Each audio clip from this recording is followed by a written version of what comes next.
Conquer the Sky, Christopher Daniels, Frankie Zay, collectively known as SoCal Uncensored or SCU! This is Catch, Hook, and Shoot, the worst podcast I've ever been on. Word.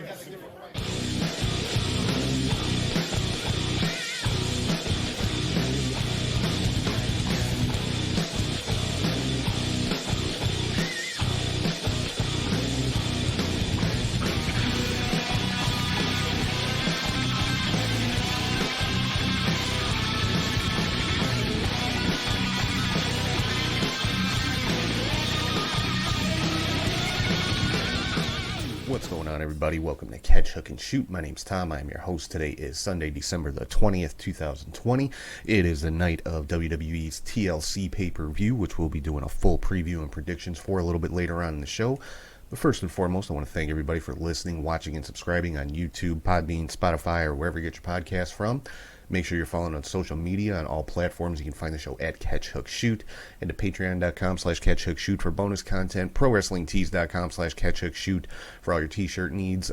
Check out our other web store at catchhookshoot.bigcartel.com, and you can find links to everything that is Catch Hook Shoot. The web stores, all the podcasting outlets, YouTube, Twitch, pretty much everything that there is by going to our Linktree page. That's linktr.ee/catchhookshoot, or you can scan this little QR code right here in the corner of the screen if you're watching on YouTube. Scan that, you'll get links to literally everything that is Catch Hook Shoot. So, and if you ever want to shoot me an email, it's catchhookshoot@gmail.com. So let's dive right into everything going on this week in the world of pro wrestling, starting it off with the match of the week.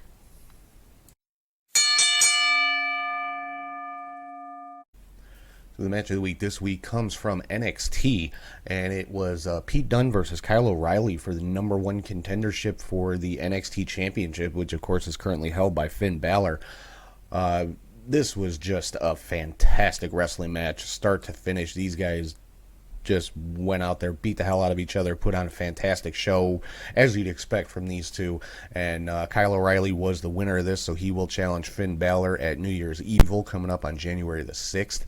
But if you have not seen this match yet, go back on WWE Network, watch NXT from this past week, check this match out, because Dunne and O'Reilly, you know, I say this a lot about, especially about the Undisputed Era guys, but these are two of the best that NXT has as far as in-ring work, and they put on a fantastic match on NXT this past week, so definitely go back and check out Pete Dunne versus Kyle O'Reilly. So let's keep moving right along with my top three highlights of the week, and that is called the 3 count. So first up on the 3 count this week, we had a bit of a Bullet Club reunion on Impact with Kenny Omega, Luke Gallows, and Carl Anderson.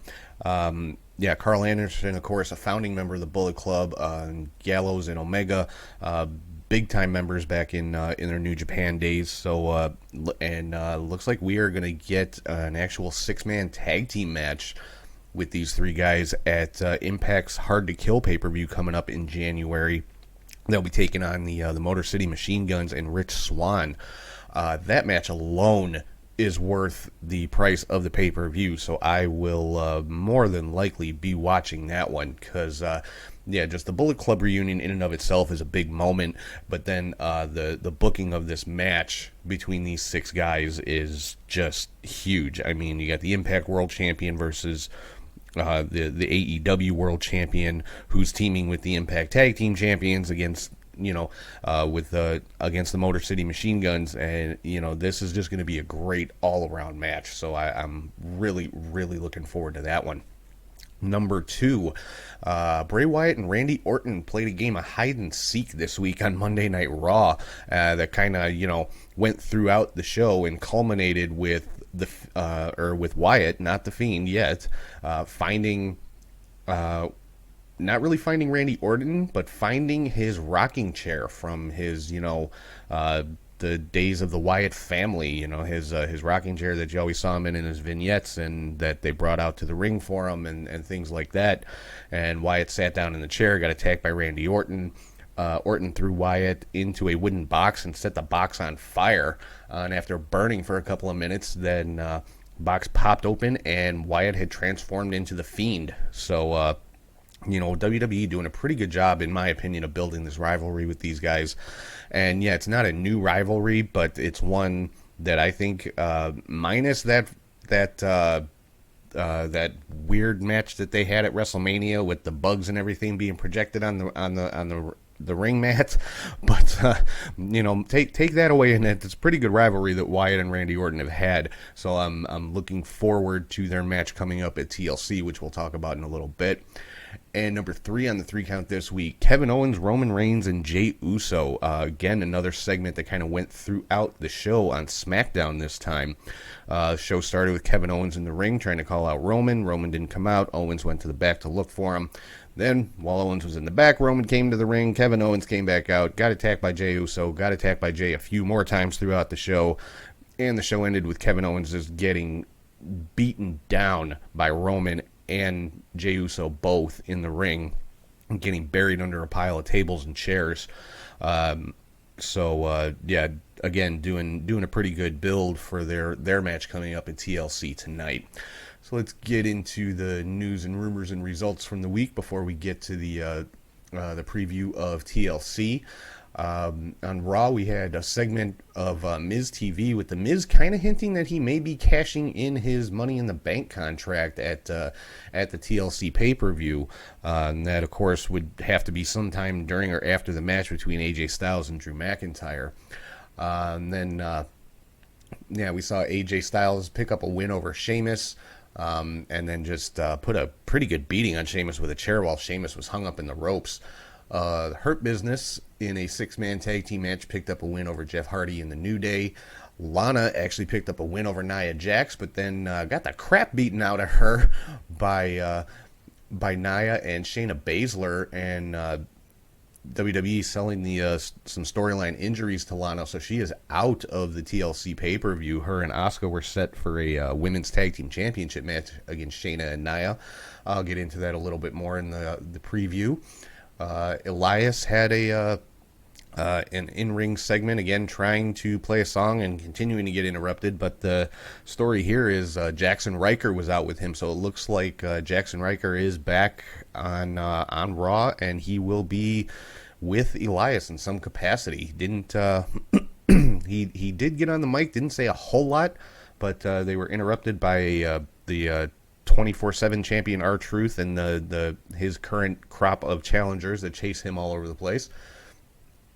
Miz and Morrison picked up a win in a handicap match over Keith Lee. A lot of stuff going around about Keith Lee the last week or so, about him being sent back to the Performance Center to, kind of sharpen his skills a little bit. And I'm going to talk more about this a little bit later, but people are complaining, oh, he's going to be buried now.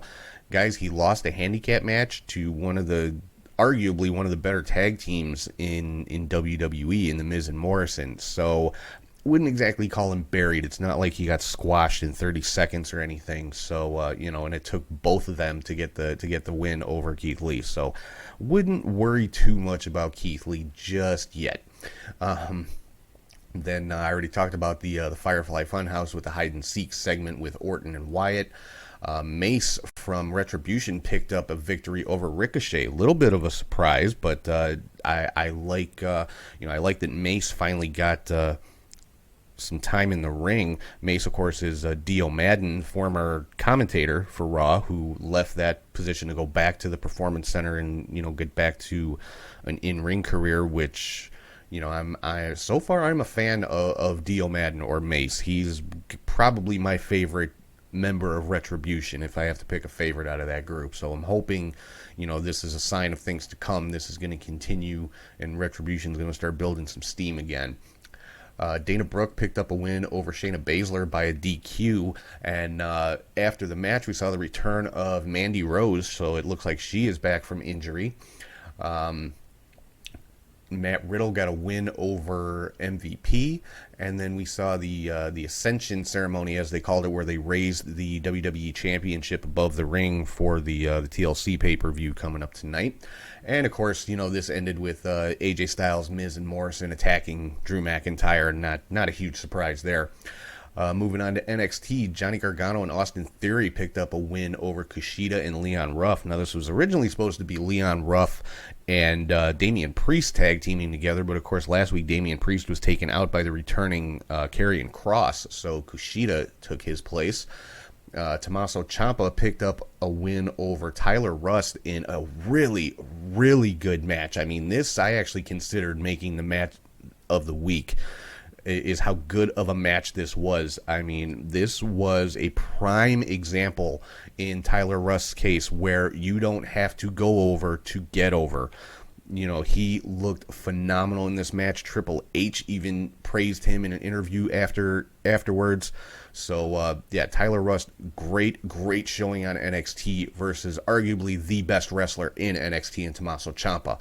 So, yeah, this is another one. Definitely go back and check it out because it was a fantastic match between these two guys. Of course, Timothy Thatcher showed up during the match. Didn't really interfere or anything, but, you know, they're continuing the storyline with Ciampa and Thatcher, but you know, for me, the biggest story of this was the match itself between Ciampa and Rust. It was a fantastic match between these two guys. And after the match, we saw Malcolm Bivens, manager, come out and start talking to Tyler Rust, basically telling him he's a star and looked like trying to recruit him to his crew. So we may see Malcolm Bivens as a manager of Tyler Rust in the near future. We'll have to see. I already talked about Kyle O'Reilly and Pete Dunne, which was, of course, the match of the week. Great number one contenders match. Kyle O'Reilly will challenge Finn Balor for the NXT Championship in New Year's Evil. We saw another segment with Xia Li and Boa being trained/tortured. This time it was Xia basically just beating and punching and kicking Boa, who was kneeled in front of her, while the old man that had appears to be, you know, kind of pulling the strings here, kept saying again, while Xia was begging, please no more. And Boa, same thing, while this hooded figure was still sitting in the background, just kind of watching over everything. So I'm anxious to see who is going to be revealed as this hooded figure. There's been some speculation that it could be Meiko Satomura, which I think would be really cool. But you know, we'll have to wait and see who this hooded figure is with Xia and Boa. Shotzi Blackheart got a win over Indy Hartwell by a DQ, obviously with, you know, interference from Candice LeRae and the group that is now being called The Way, which is Johnny Gargano, Candice LeRae, Austin Theory, and Indy Hartwell. Found out Bronson Reed is going to be returning next week, so that should be good. Bronson Reed was gaining some steam in NXT before he was injured, so it'll be good to see him back on NXT TV. Karrion Kross returned to the ring, won in a really quick squash match, and we found out Dexter Lumis is going to be hosting the New Year's Evil show on January 6th, so that should be interesting considering Lumis doesn't really talk. So I'm interested to see how that is going to work. And Toni Storm got a win in the main event against Rhea Ripley with a little bit of help from Raquel Gonzalez. Moving on to SmackDown, pretty much the story of the whole show was the Kevin Owens, Roman Reigns, and Jey Uso stuff that I was talking about a little while ago. Street Profits did successfully defend the SmackDown Tag Team titles against Bobby Roode and Dolph Ziggler. We saw another promo between Carmella and Sasha Banks, just building up to their match. Sami Zayn held the Sammy Awards, kind of a parody of the Slammy Awards, which are coming up next week. So that should be interesting. But, you know, Big E switched out some of the envelopes on him and made himself Superstar of the Year. So Sammy obviously not happy about that. And Bayley picked up a win over Bianca Belair in, again, a really good match between these two. I'm liking the rivalry between Bayley and Bianca, so I'm hoping it's going to continue for a while. Some miscellaneous WWE news. Ric Flair said in an interview with ESPN that WWE is building a physical Hall of Fame in Orlando, Florida, which is something that people have been asking for years, an actual building that fans can go visit and see, you know, memorabilia and stuff like that from the Hall of Famers. Also found out that Cameron Grimes had surgery this past week for an undisclosed injury, so he will be out for a few weeks. I'm assuming it's a minor injury. Well, I mean, an injury is an injury. I don't like to say minor when it comes to an injury, especially if it requires surgery. But only supposed to be out for a few weeks, so should be back soon. And after Monday Night Raw, we recorded record low ratings, as reported by all the dirt sheets and everything. Apparently, USA Network was furious at the ratings that Raw pulled in on Monday. So rumors are that we are going to see a major shakeup on Monday Night Raw. That USA wants a more adult-oriented show, and not adult as in like sexual or anything like that, but they want a darker, more violent type content for Monday Night Raw is what they mean when they say adult. Now, bear in mind, this is all rumors that are out there from the dirt sheets, so who knows how much truth is behind it, but I am not opposed to Raw being shaken up, quote unquote, so we'll see what happens. But by all accounts, this is supposed to start this coming Monday, tomorrow night, as a matter of fact, after the TLC pay-per-view. So I guess we'll see what's going to happen after the low ratings that were pulled in this week.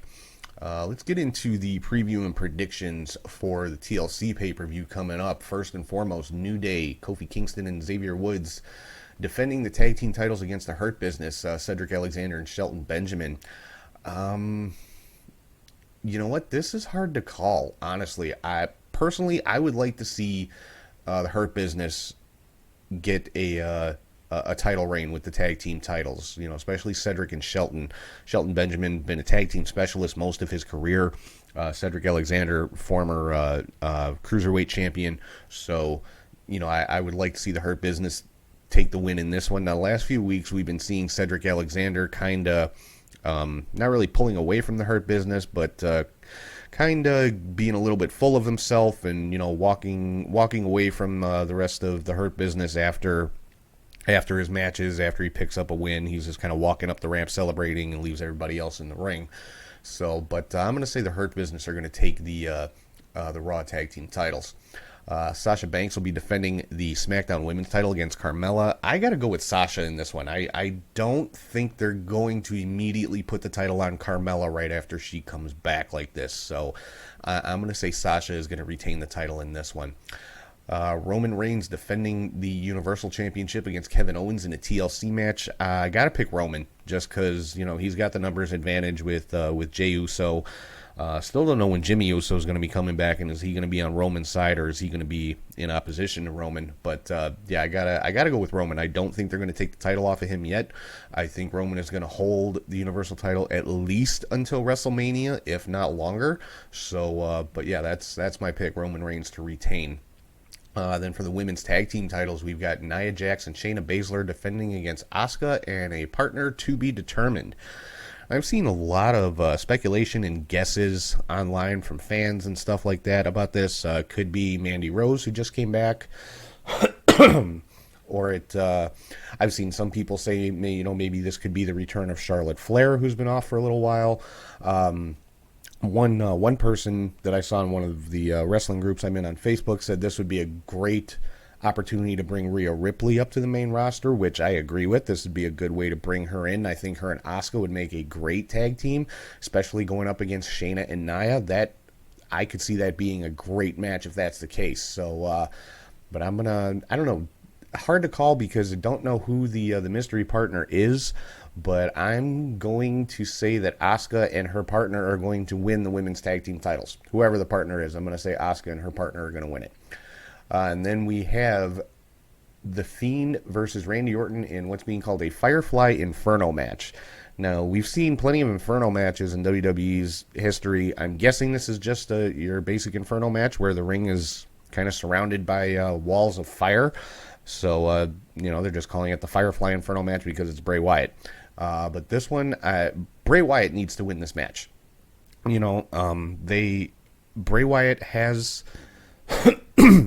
this history of having such good rivalries, but then when it comes to the big payoff for those rivalries, he always loses. And this goes back to the Wyatt family and stuff. He never won the payoff match to a big rivalry. So Bray Wyatt needs to win this match, and that is my pick for this one, is The Fiend taking the win over Randy Orton in this Inferno match. And then we've got Drew McIntyre defending the WWE Championship against AJ Styles in a TLC match. McIntyre, I'm going to say the same thing I did with Roman. I don't see them taking the title off of McIntyre just yet. They did it once with Randy very briefly, and he got it back. Drew got it back really quick. So I think, I don't see him losing it again this quickly. So I'm picking Drew McIntyre to retain.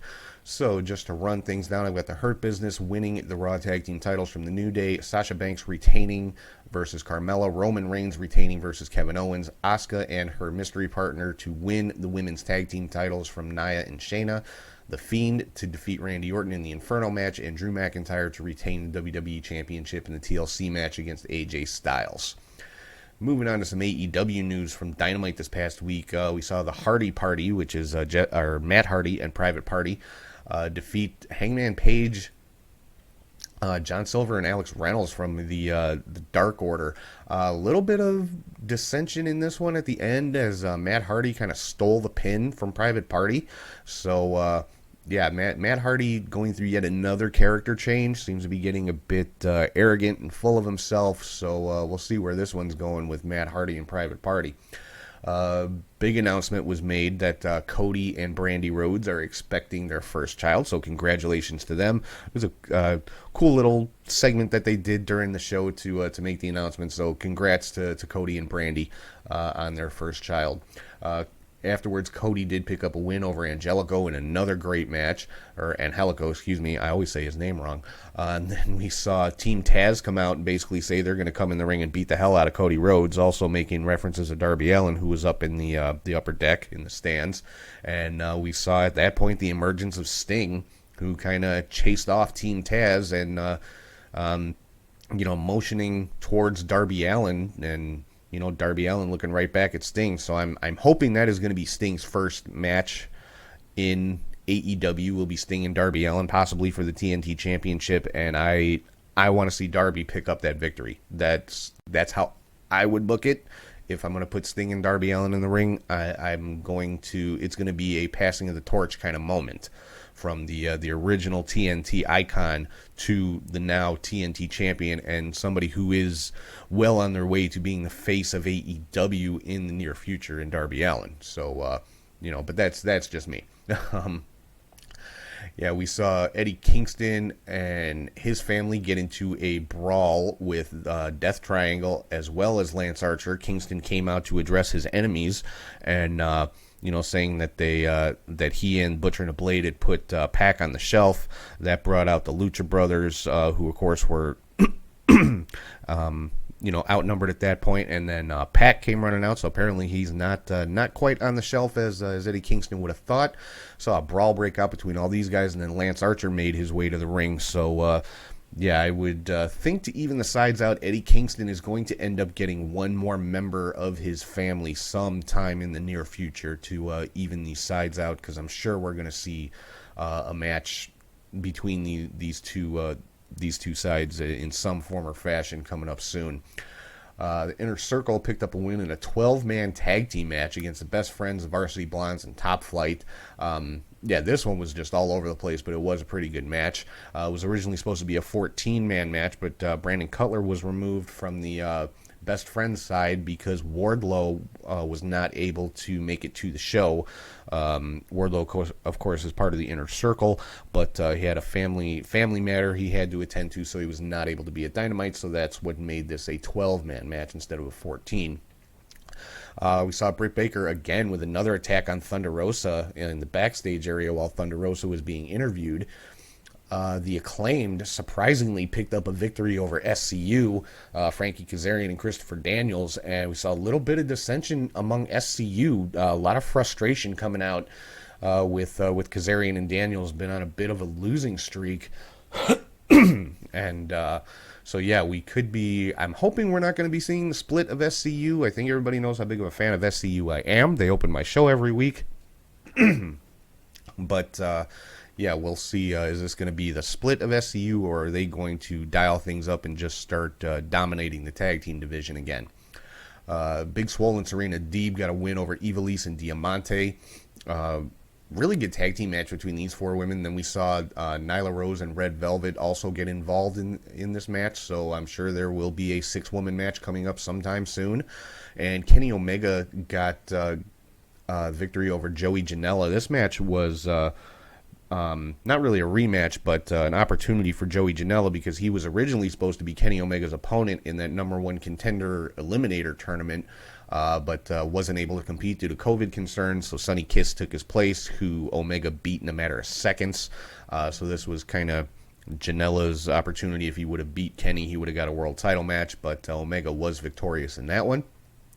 And we found out we are going to see, well, after the match, the Death Triangle came out, and Pac made mention that, Phoenix never got his chance to move on in that tournament either, because he was pulled by Eddie Kingston and replaced with Pentagon. So on December the 30th, we're going to see a match between Phoenix and Kenny Omega for the World Championship. So that match should be crazy. Honestly, I would love to see this match be for both the AEW Championship and the AAA Mega Championship, which Kenny Omega also holds. And Phoenix was the person that he beat for that title, but I'm assuming that's not going to happen. But I just think it'd be cool. But yeah, December 30th, Phoenix versus Kenny Omega for the AEW World title. A little bit of news out of Japan. It's looking like Tokyo Police are going to be filing charges in the death of Hana Kimura. If you remember, Hana is the very, very young wrestler who took her own life earlier this year as a result of just relentless bullying and hatred that she was receiving online from one fan in particular, who was kind of the biggest source of all of this, and that is the person that Tokyo Police are looking at filing charges against. I would assume it would be something along the lines of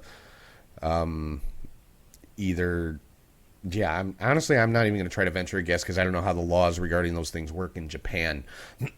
I'm trying to think of what he would be charged with in the U.S. I'm not really 100% sure. But they will, and more power to them, as they should. I mean, people need to realize, everybody likes to say, oh, it's just words, it's just words. Well, words do have impact, and with some people they have a bigger impact than others, and so people need to realize, yeah, you've got freedom of speech, but that doesn't mean you're free from the consequences of that speech or what that speech causes. So we'll keep an eye on this one, see how that goes.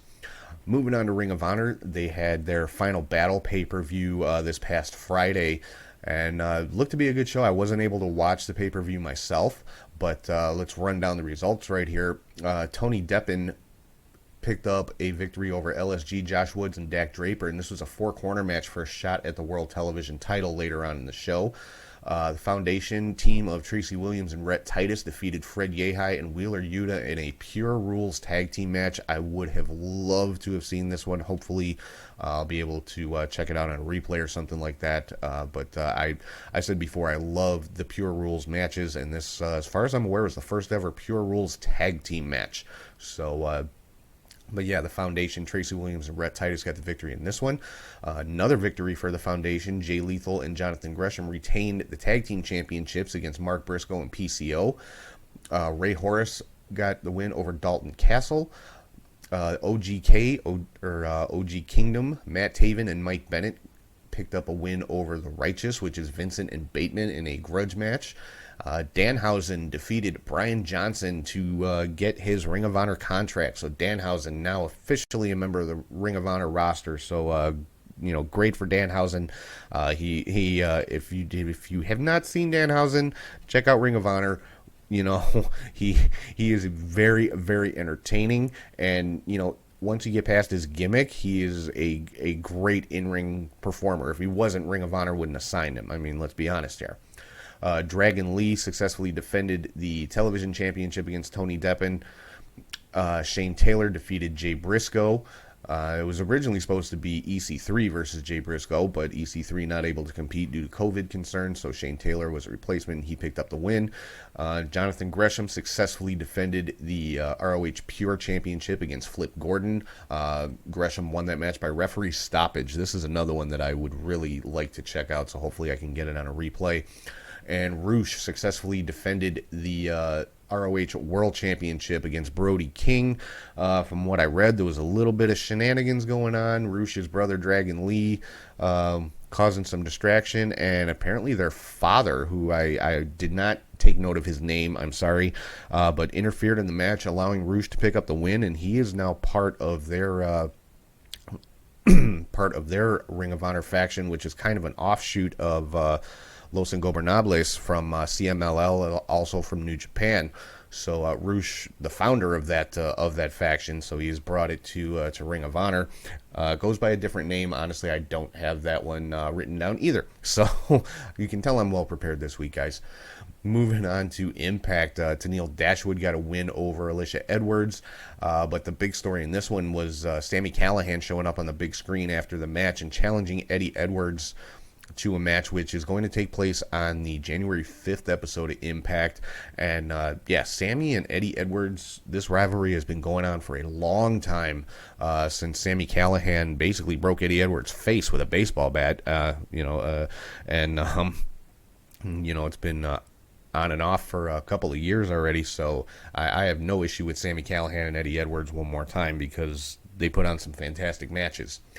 Had a promo from Moose talking about how he took out Willie Mack, and Willie Mack came out to the ringside area, challenged Moose to an I Quit match, which is going to take place at the Genesis Impact Plus special coming up in January. We had another paid ad from Tony Khan and Tony Schiavone. I'm loving these quote-unquote paid ads from AEW during Impact Television. It's, I find them entertaining as hell. There's a lot of fans out there like to poke fun at them and talk crap about Tony Khan and that kind of stuff, but I think they're cool little segments, so I loved it. We saw Cody Deaner officially become part of Eric Young's faction with Joe Doring. Cody Deaner was baptized, quote-unquote, by Eric Young in a few different segments throughout the show. Tasha Steelz and Kiera Hogan picked up a win over Taya and Rosemary, which I was kind of surprised at this one. I had Taya and Rosemary getting the win in this match, but Tasha and Kiera move on to the finals of the Knockouts Tag Team Title Tournament. Brian Myers got a win over Josh Alexander by disqualification because of interference by the Karate Man, which is the alter ego of Ethan Page. Now, I think it's pretty well known by now Ethan Page going to be leaving Impact. Actually, I believe this probably was his last Impact appearance because the next 2 weeks of Impact are just recap shows, the best of 2020.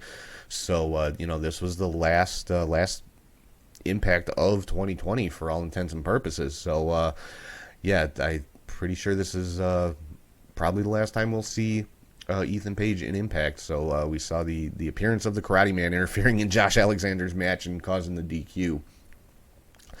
Carl Anderson got the win over Chris Sabin, and after this match is when we saw that Bullet Club reunion that I was talking about earlier that led to the signing of that six-man match coming up at Hard to Kill. After the match, we saw Rich Swann kind of getting in Carl Anderson's face about the way that he won the match. We saw, a fight break out between those two. Motor City Machine Guns jumped in. Luke Gallows jumped in. And then we saw Kenny Omega attacking Rich Swann, and this is what led to signing that six-man tag team match. So I cannot wait to see that one. Like I said, that match alone is going to be worth the price of that pay-per-view coming up next month. Some MLW news. Filthy Tom Lawler got a win over ACH in the Opera Cup semifinals. So the finals are set for the Opera Cup. It is going to be Filthy Tom Lawler versus Low Key coming up this week. So, I will be keeping a close eye on that one. That has, match of the week potential written all over it. I can't wait to see it. These are two of my favorite guys right now. I've been a Low Key fan since I first saw him in TNA way back when. And Filthy Tom Lawler, after seeing him in MLW, calling a lot of his matches at Warrior Wrestling, he has quickly become another one of my favorites. So I cannot wait to see this match. We saw another segment with Selena De La Renta, and it is confirmed from Selena's own mouth. Mil Muertes is coming. Mil Muertes from Lucha Underground. So I'm guessing he is going to be the same character that we saw in Lucha Underground. So yeah, Mil Muerte is a force to be reckoned with, and under the guidance of Selena De La Renta, I think I was just calling her Selena Vega. I'm sorry about that, but under the guidance of Selena De La Renta in MLW, yeah, I can't wait to see what Mil Muertes is going to be doing in MLW. So that's going to wrap things up for news and rumors for the week. So right now I'm going to throw it over to Charlie G, and he's here with the Indie Cut.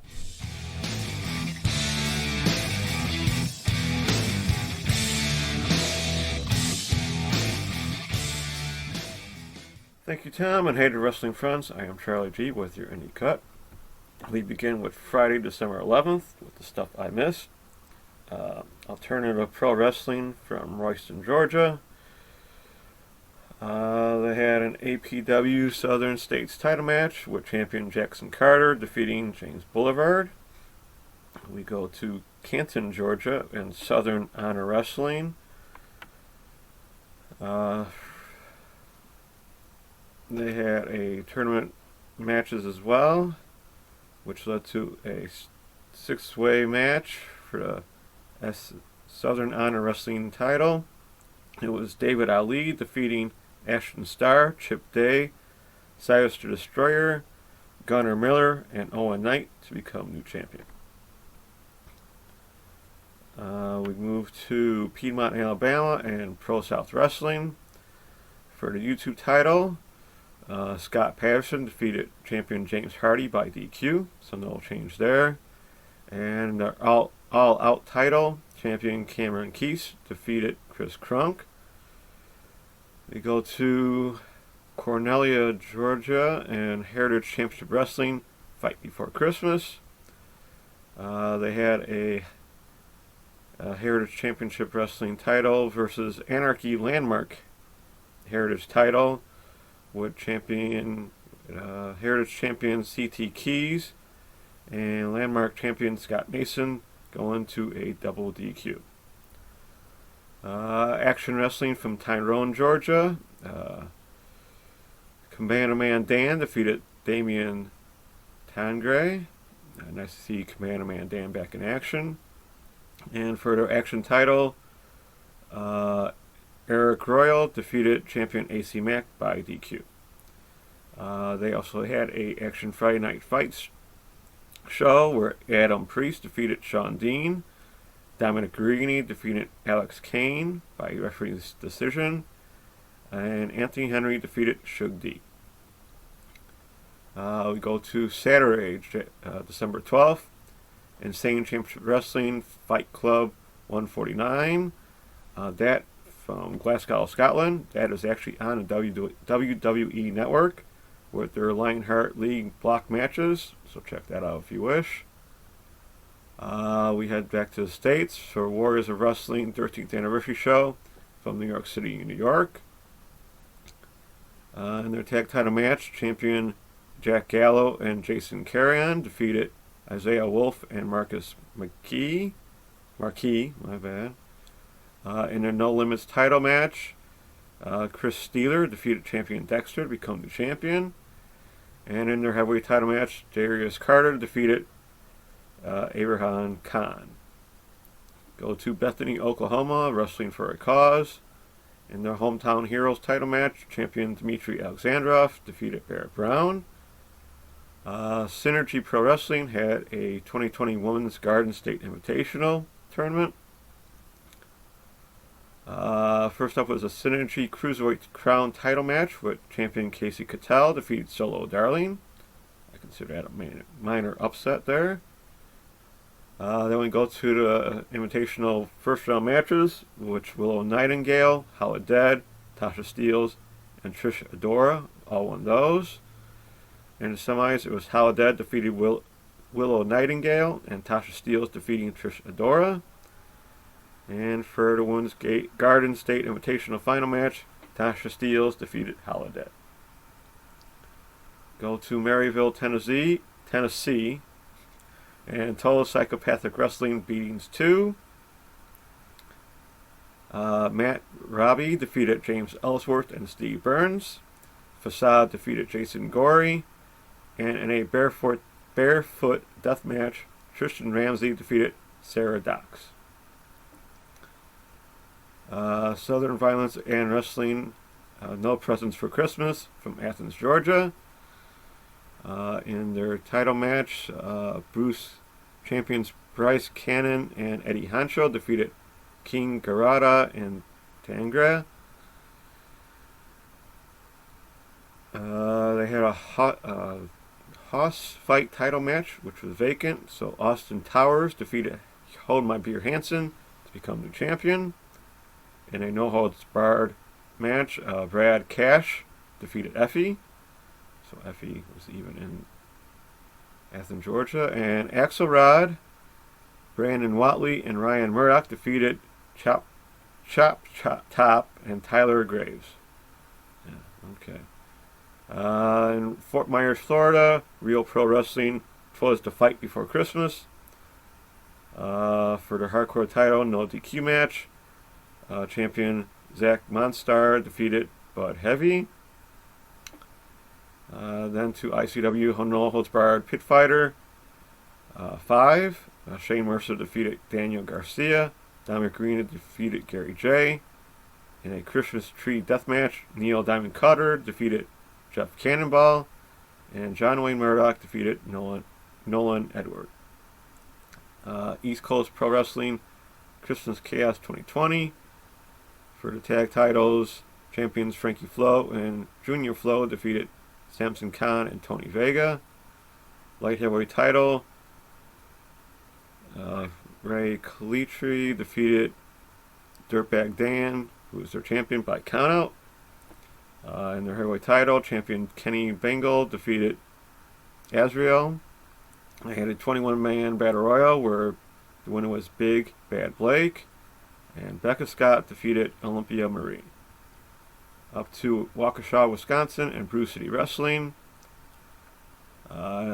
Sierra defeated Sky Blue.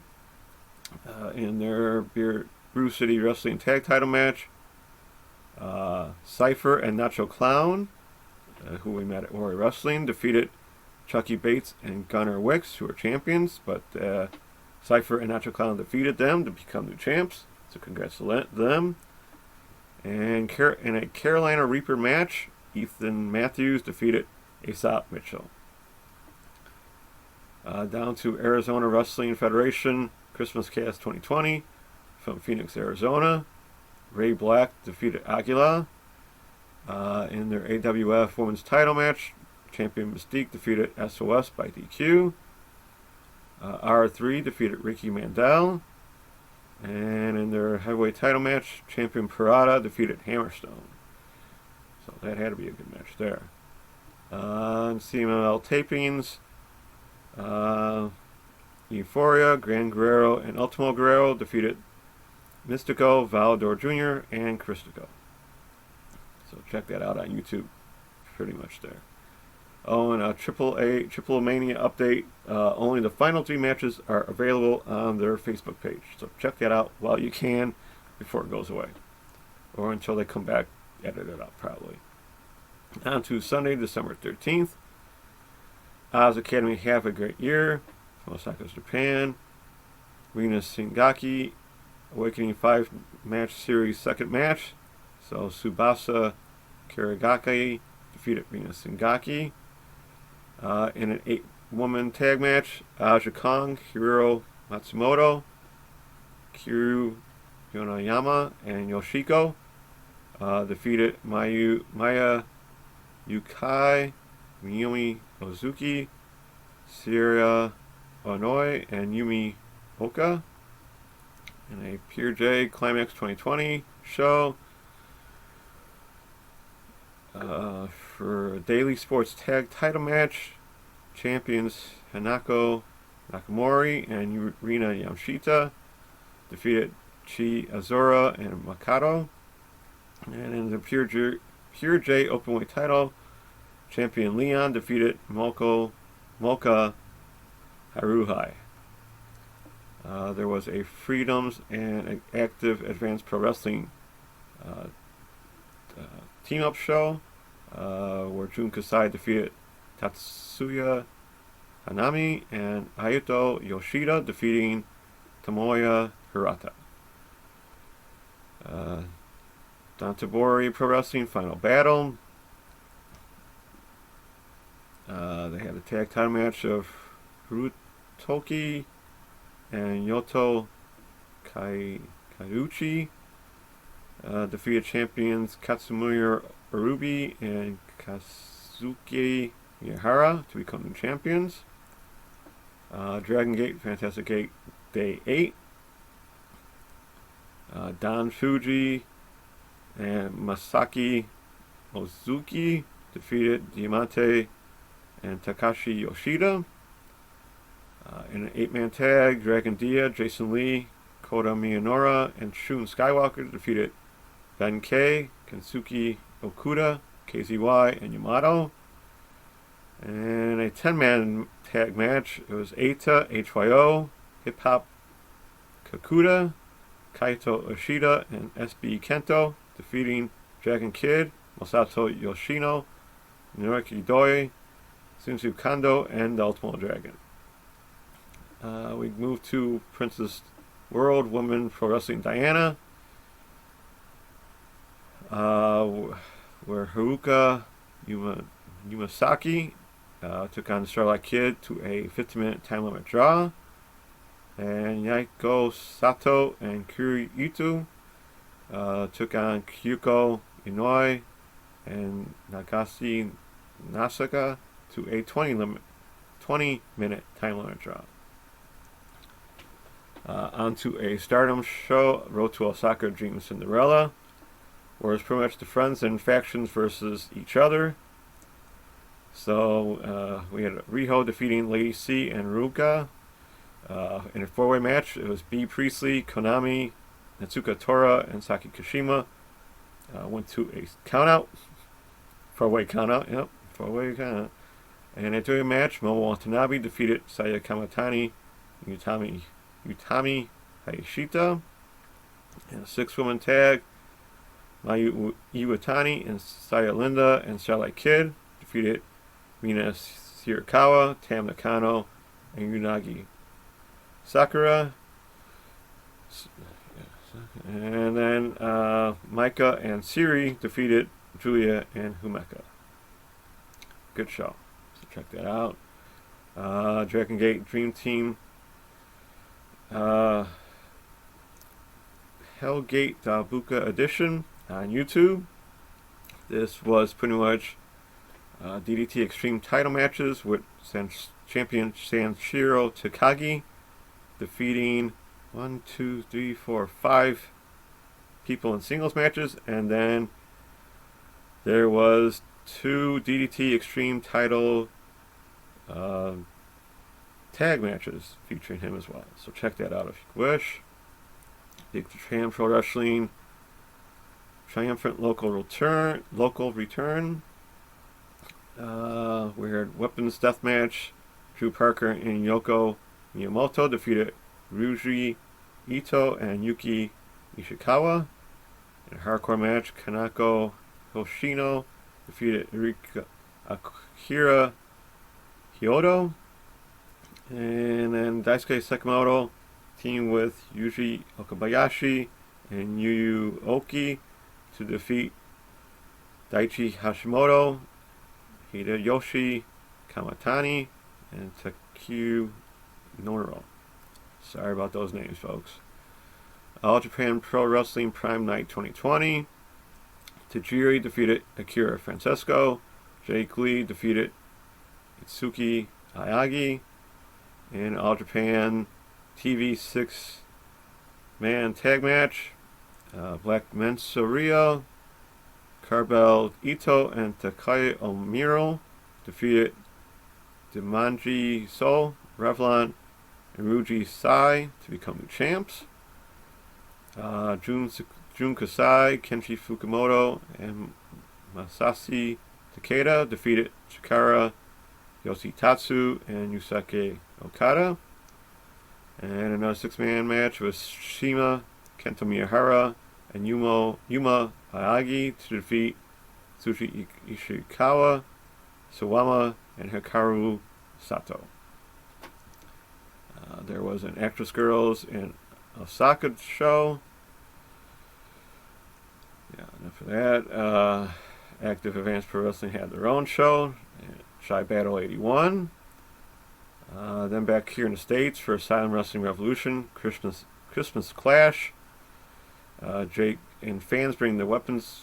Oh, Fans Bring the Presents match. Jake Chris defeated Chet Ripley. And in their heavyweight title 2-on-1 handicap match, champion Justin Kyle defeated Dick Michaels and Tyler Lytle. Wrestle America 5 Christmas from Brownsville, Georgia. A lumberjack match, Dream Girl Ellie defeated Brian North. And the Koloff dynasty of Alexander Koloff and Neil Koloff, with Nikita Koloff in the corner, defeated the Rock and Roll Express of Ricky Morton and Robert Gibson. I would have liked to see that match, that's for sure. Future mean the past, that had to be pretty cool. There was No Peace Underground, Will Never Be One of Us show. Yeah, no, I have to go into that. Then International Wrestling Revolution Group had a show in Mexico. So check that out on their Lucha Plus YouTube if you can find it. On to Monday, December 14th, H2O Undiscovered 39 took place. In their Undiscovered title match, champion Gigi Everson defeated Declan Grant. On to Tuesday, December 15th, New Japan Road to Tokyo Dome, Day 1. I'll just go through who's in these tags because it's pretty much going to be like that, pretty much for till the road. And these were not, and the first 3 were not televised, not until the 21st. So you're not missing much, trust me. In 6-man tag, it was Desperado, Minoru Suzuki, and Kanemaru. They return after his injury, defeating Master Wato, Raisuke Taguchi, and Yoto Tsuji.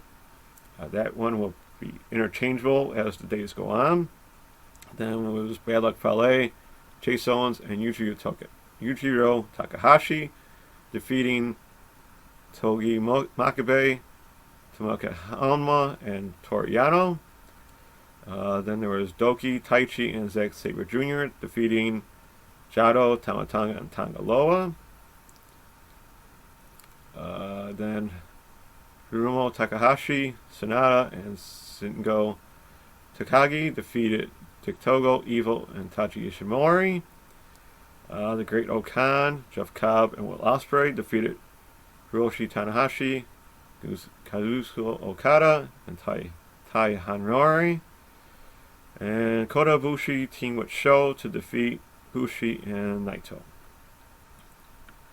They go back and forth through the next couple shows, so trust me, you're not missing much. So that's why they're not televising them.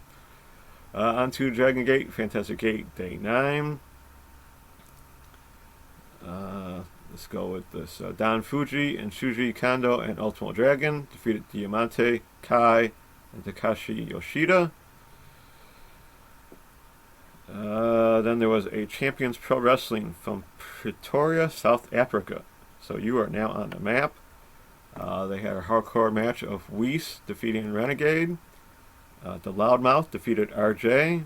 And Alessio and Super Dragon defeated Anazi and Ashton Hay.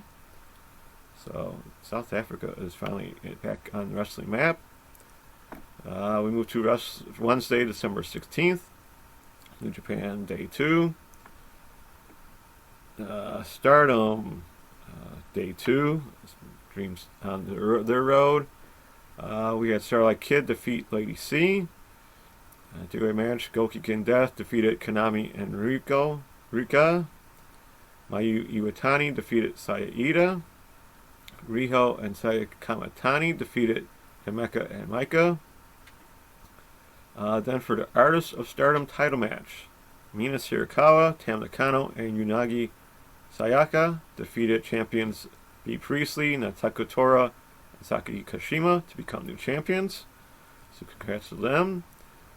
Then we had, in the main event, it was Momo Watanabe and Siri defeated Julia and Utami Hayashita.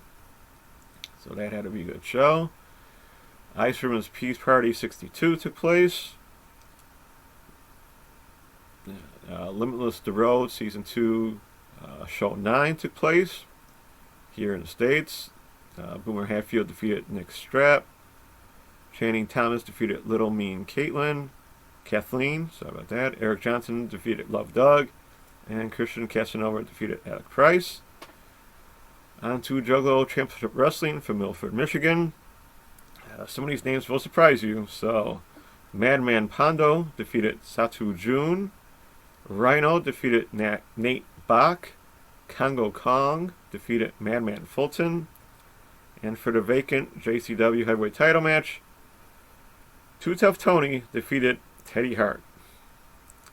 Yes, Teddy Hart actually got to wrestle. Thursday, December 17th, there was nothing. Yay! Alright, Friday, December 18th, Wave Kabuki Weekender show took place. In their Regina D-Wave title #1 contendership tournament final match, Sakura Haruta defeated Dash Chisako. New Japan Road to Tokyo Dome Day 3. There was a Arena 2020 Enjoy Arena's Christmas show. There was 3 matches. All had Christmas gimmick matches, so no need to go into that. On to Super Kicked Unlisted 12 from Toronto, Ontario, Canada, on YouTube, so check this out if you wish. CMLL, more taping, where El Turbo, Euphoria, and Mephisto defeated Caristico, Star Jr., and Valador Jr. Then on to earlier today, Saturday, December 19th, Noah the Gift 2020 in Nagoya. Oh, I really didn't edit this, so we're gonna go to their junior heavyweight title match with champion Daisuke Harada defeated Tadasuke, and in their tag title match, champion Kazushi Sakuraba and Takashi Sugiura defeated Kaito Kiyomiya and Yoshiki Inamura. On to Michinoku Pro Wrestling Volume 2. Emi Sakura and Mai Sugiura defeated Bullion Aki and Shei Koshikawa. Then they had a Great Space War 10-man tag match. Pretty much guys dressed up as other people, so I won't really get into that. There was an Ice Ribbon 1087 show where Risa Sera defeated Satsuki Totoro. Gatumu Chaka Pro 73 on YouTube. So Emi Sakura and Saika Obihiro defeated Lulu Pencil and Mei Sugiura. And Antonio Honda defeated Balin Aki. There were a Tokyoshi Pro and DD Show tape for later in the week, so I will hold off on those results. That's a wrap for me. Till next time, where I will talk about something wrestling related. I don't know if I'm doing a recap show or just the usual. You'll find out when the next show is, guys. Don't forget to look up those Twitch streams and YouTube channels for other wrestling content. Thank you for watching or listening. Hope you enjoyed the cut. Have a nice holiday season as best you can. Keep safe, take care, and be kind, everyone. Back to you, Tom. All right, thank you, Charlie. So let's keep it moving right along into our next segment here, where I get to play kind of armchair booker, and that is the fantasy booker.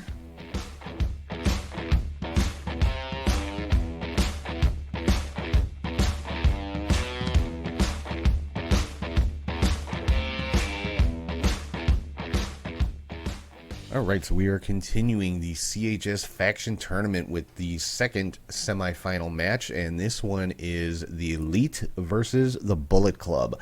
Now, if you remember, for the purposes of this tournament, the Bullet Club being represented by the original members of that club, Prince Devitt, aka Finn Balor, Bad Luck Fale, Carl Anderson, and the Elite, of course, is the Young Bucks, Kenny Omega, Cody Rhodes, Hangman Page, and Marty Scurll. And this is tough because Bullet Club, been the top pretty much the top faction in New Japan Pro Wrestling for a long time. But I gotta give the edge in this one to the Elite, simply because, these guys struck out on their own. Not so much Marty Scurll, but the rest of them struck out on their own, created a brand new company, took a huge chance, because it could have fallen flat on its face very easily and very quickly. And, so far they have been thriving. So I gotta give this one to the Elite.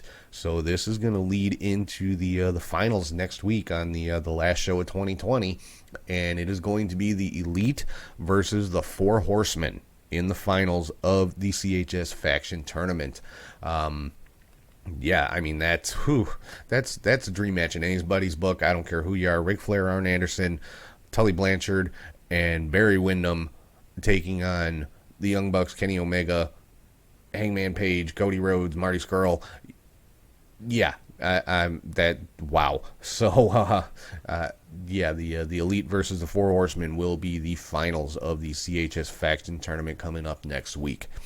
All right, so let's get into the last segment of the show here, where I give kind of an unpopular opinion or argument about something going on in the world of pro wrestling, and that is called the Weekly Hot Take.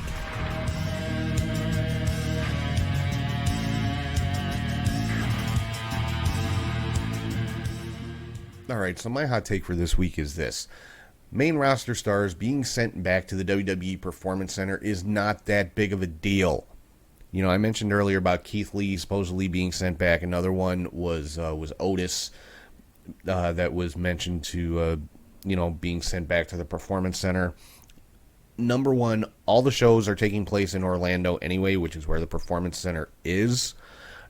So you figure everybody is going to be in the Performance Center to work out, to train, to do whatever, to, work out their matches or whatever it might be. Everybody's going to be going to the PC, because right now there are no house shows going on. You figure that's where wrestlers get, especially WWE wrestlers, get a majority of their reps, so to speak, is during house shows. Well, there are none. Most of these guys and girls are working once a week rather than, 5 to 6 times a week as it would normally be.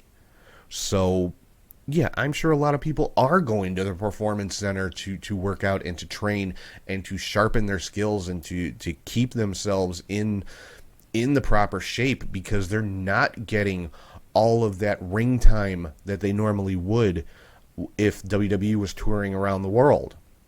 So it's really not that big a deal. Even if somebody was told, hey, you need to spend a little more time in the Performance Center, for this or that reason, it's not that big a deal.